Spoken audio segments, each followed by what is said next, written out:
નમસ્કાર, હું મયુર મહેશ્વરી. આજે આ વિડીયોના માધ્યમથી જણાવવાનું કે હમણાં જે સ્થાનિક સ્વરાજ્યની જે ચૂંટણીઓ ચાલી રહી છે ત્યારે કાલે તારીખ 26/4/2026ના રોજ મતદાન છે, રવિવારના દિવસે.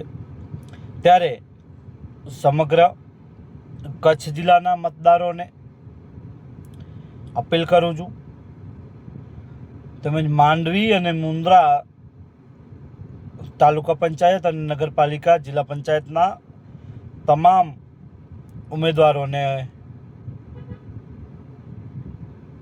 જે પણ ઉમેદવારો ઊભા છે કોંગ્રેસ પક્ષના, એના માટે માંડવી અને મુન્દ્રા તાલુકાના તમામ મતદારોને અપીલ કરું છું કે તમારો કિંમતી અને પવિત્ર મત કોંગ્રેસ પક્ષના પંજાના નિશાન ઉપર તમારો મતદાન કરી કોંગ્રેસ પક્ષના તમામ ઉમેદવારોને આપ વિજય બનાવશો.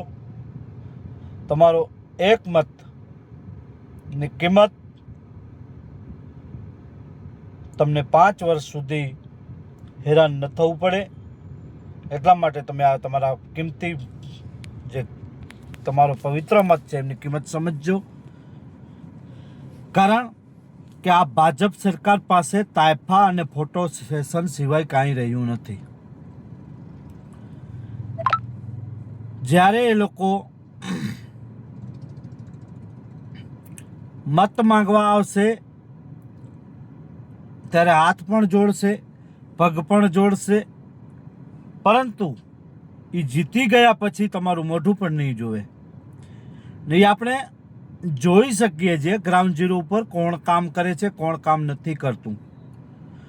એટલે મારી વિનંતી સાથે અપીલ છે કે આપ કોઈ પણ લાભ, લોભ, લાલચમાં આવ્યા સિવાય તમારો કિંમતી અને પવિત્ર મત કોંગ્રેસ પક્ષના ઉમેદવારો ઊભા છે એમની તરફેણમાં કરજો. ભાજપ વિરુદ્ધ મતદાન થવું જોઈએ, કારણ કે કચ્છ જિલ્લો એક શાંતિનો એક પ્રતીક જિલ્લો છે, કોમી એકતાનો પ્રતીકનો જિલ્લો છે. ત્યારે જે ઠોઠ કહીએ, અભણ કહીએ એવા ગૃહમંત્રી કચ્છમાં આવી અને કોમી એકતાને તોડવાનું જે કામ કરી રહ્યા છે એવા લોકોને આપણને જાકારો આપવો છે. ક્યાંક ને ક્યાંક આ લોકો કોમી એકતા ઉપર રાજનીતિ કરી રહ્યા છે. વોટ બેંકને ક્યાંક ને ક્યાંક એ લોકો ખોટી રીતે હેરાન પરેશાન કરી અને વોટ બેંક છીનવીવાનું કામ કરી રહ્યા છે. તો તમારો અધિકાર છે, કચ્છના લોકોનો અધિકાર છે કે તમારો કિંમતી અને પવિત્ર મત એવડે ન જાય, ક્યાંય પણ ગલત જગ્યાએ ન જાય. તમે આ લોકોને જ્યારે કચ્છના જે પણ મતદારો છે એ આ લોકોને 5-5, 10-10 વર્ષ સુધી આપણે ચૂંટ્યા, પરંતુ આપણું શું, આપણા ભવિષ્યનું શું, આપણા બાળકોના ભવિષ્યનું શું? કચ્છમાં શિક્ષણની હાલત, આરોગ્યની હાલત કેવી છે? કચ્છ જિલ્લામાં સરકારી કચેરીઓમાં મહેકમની ઘટ મોટા પ્રમાણમાં છે. જ્યારે અમે માહિતી માંગીએ, તપાસ કરીએ ત્યારે ખબર પડે છે.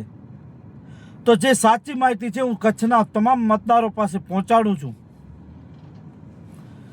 કચ્છમાં પાણીની વાતો કરે છે કે નળ છે, જલની યોજના, હર ઘર નળ. આવો અમુક વિસ્તારોમાં ક્યાં પાણી આજે પણ ટેન્કરોથી જાય છે. આ છે કચ્છની પરિસ્થિતિ. આજે અમુક ગામડાઓમાં હજી સુધી લાઇટની પણ વ્યવસ્થા નથી. આ છે આ લોકોનું વાઇબ્રન્ટ ગુજરાત. મહિલાઓ સુરક્ષિત નથી. આપણે અહીંયા આ મહિલાઓની સુરક્ષાની વાતો આ સરકાર કરે છે.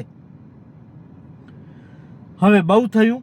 તો કચ્છના જે પણ મતદારો, તમામ મતદારો છે, જાગે અને ભાજપ સરકારને જાકારો આપે.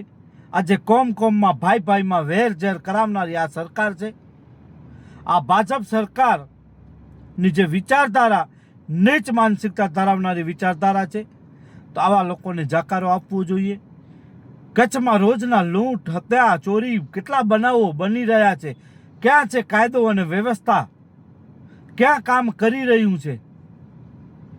પોલીસ ઉપર ખોટું દબાણ કરવું, અધિકારીઓને ખોટી રીતે દબાવીને રાખવા આ ભાજપ સરકારનું કામ છે. ત્યારે આ લોકોને આપણે આપણા કિંમતી અને પવિત્ર મતથી આપણે તાકાત બતાવીએ. આપણો કિંમતી મત એ કલમરૂપી તાકાત છે. કલમ તે આપણે જે લખીએ તો આપણું એક પંજાનો નિશાન ઉપર આપણે તમારી આંગળી દબાવી અને તમે તમારો કિંમતી અને પવિત્ર મત કોંગ્રેસ પક્ષના તમામ ઉમેદવારોને આપી અને વિજય બનાવો. જંગી બહુમતીથી આપણે જીતાડીએ ને આ વખતે પરિવર્તન લાવીએ અને કોંગ્રેસ પક્ષની જો સત્તા આવશે, કોંગ્રેસની જો તાકાત હશે તો આપણે 100% આપણે કચ્છમાં ઘણો એવો સુધારો કરી નાખશું. કારણ કે આ લોકો કહે છે કે આ વર્ષે અમને વોટ આપો ભાજપવાળા, અમે હજી પણ વિકાસ કામો કરશું. તમે શું વિકાસ કર્યું છે? તમે ક્યારે પ્રજાની વચ્ચે ગયા છો? ફોટો સેશન કરવા સિવાય, તાયફા કરવા સિવાય પ્રજાને તમે પૂછ્યું છે કે તમારી શું તકલીફ છે? તો આવા લોકોને જાકારો આપવો એ આપણી ફરજ છે. તો મહેરબાની કરી હું તમામ મતદારોને કહું છું કે આ ભાજપના આવા જે પણ વ્યક્તિઓ છે, એ લોકોને જે પણ ઉમેદવારો છે એમને જાકારો આપવો છે ને એક વખત આપણે ફરી કોંગ્રેસ પક્ષને આપણે જીતાડીએ અને કોંગ્રેસ પક્ષને સત્તામાં લાવીએ એવી હું તમામ મતદારો પાસે અપીલ કરું છું. જય હિન્દ,